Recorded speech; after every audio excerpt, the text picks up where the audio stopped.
Dan saya katakan di sini, kita berhasil karena kita didukung oleh Presiden ke-7. Tepuk tangannya kurang semangat. Semangat lagi. Hidup Jokowi.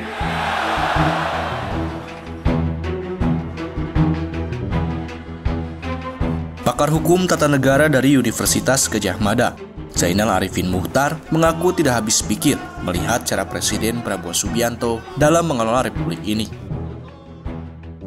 Setelah bagi-bagi kue kekuasaan, kini Prabowo malah gencar melakukan pemotongan anggaran negara dengan tujuan yang tidak jelas.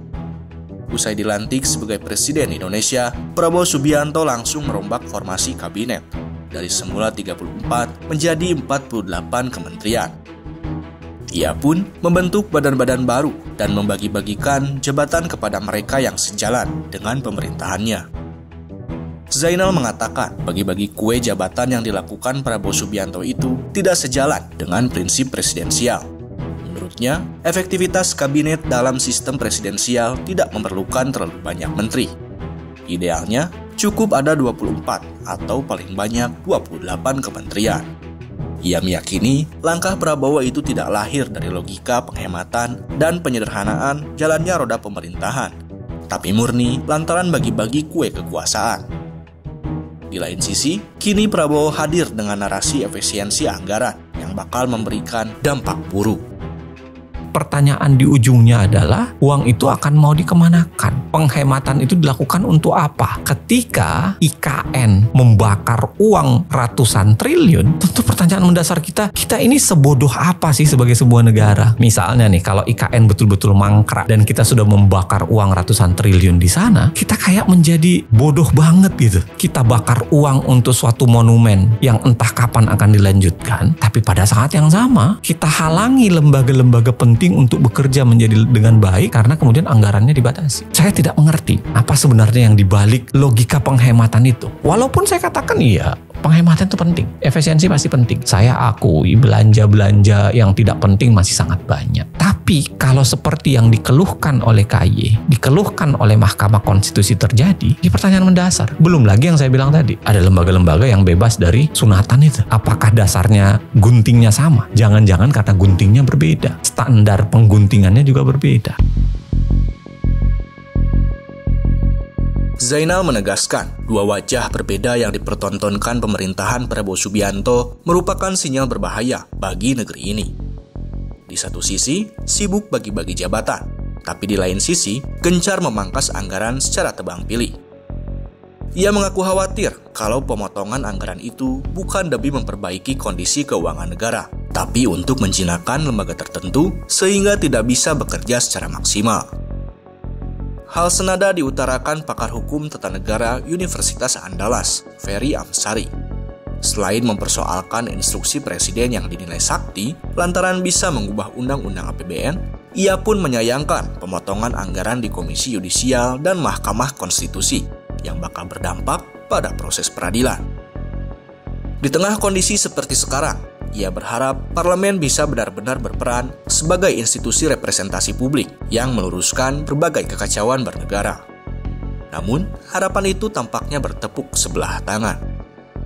Ia mencontohkan kisruh penjualan gas LPG 3 kg yang disebabkan oleh kebijakan serampangan Menteri ESDM.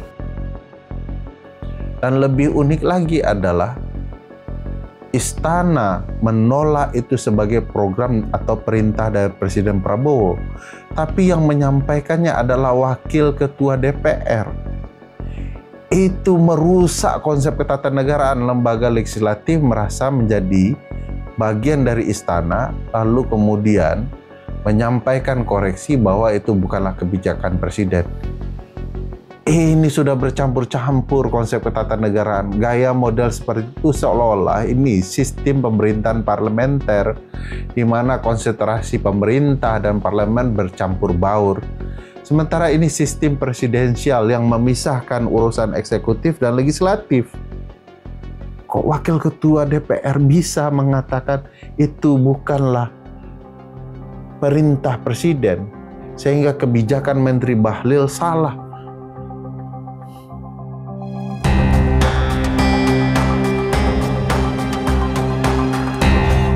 Menanggapi semua kritikan yang dialamatkan kepada pemerintah, Prabowo Subianto mengaku menerima tapi dengan syarat. Menurutnya, siapapun boleh mengkritik, tapi tidak boleh berdasarkan dendam. Saat berpidato dalam hari ulang tahun ke-17 Partai Gerindra pada pertengahan Februari 2025, Prabowo diantaranya menjawab kritikan soal kabinet merah putih yang oleh banyak kalangan dinilai terlalu gemuk.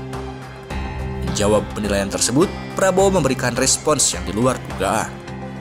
Dalam pidatonya itu, ia kembali menyebut satu kata yang pernah diucapkannya saat musim Pilpres 2024 lalu, yaitu ndasmu. Ada orang-orang pinter. Kabinet ini kabinet gemuk, terlalu besar.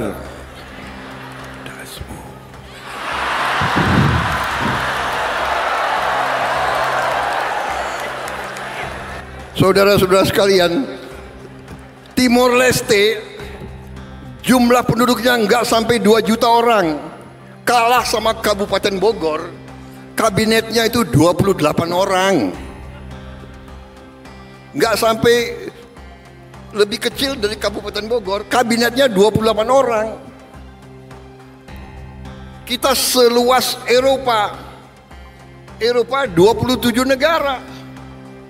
Dia punya 27 Menteri Keuangan, 27 Menteri Dalam Negeri, 27 Menteri Luar Negeri, 27 Panglima.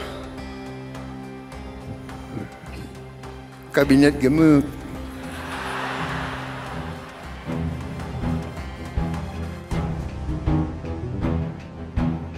Pernyataan ndasmu yang dilontarkan Prabowo Subianto itu menuai respons sumbang dari warganet.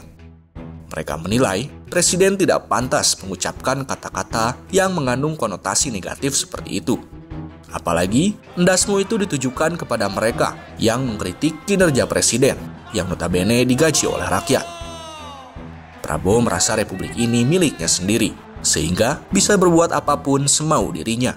Terlebih, mayoritas partai politik sudah disumpal oleh jabatan menteri, wakil menteri, komisaris, hingga staf khusus.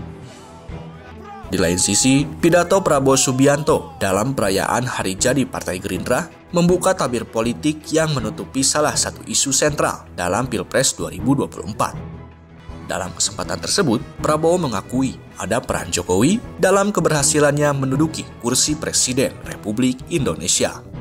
Dan saya katakan di sini, kita berhasil karena kita didukung oleh Presiden ke-7. Tepuk tangannya kurang semangat.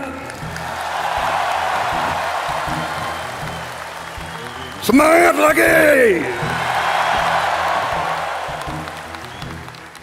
Hidup Jokowi.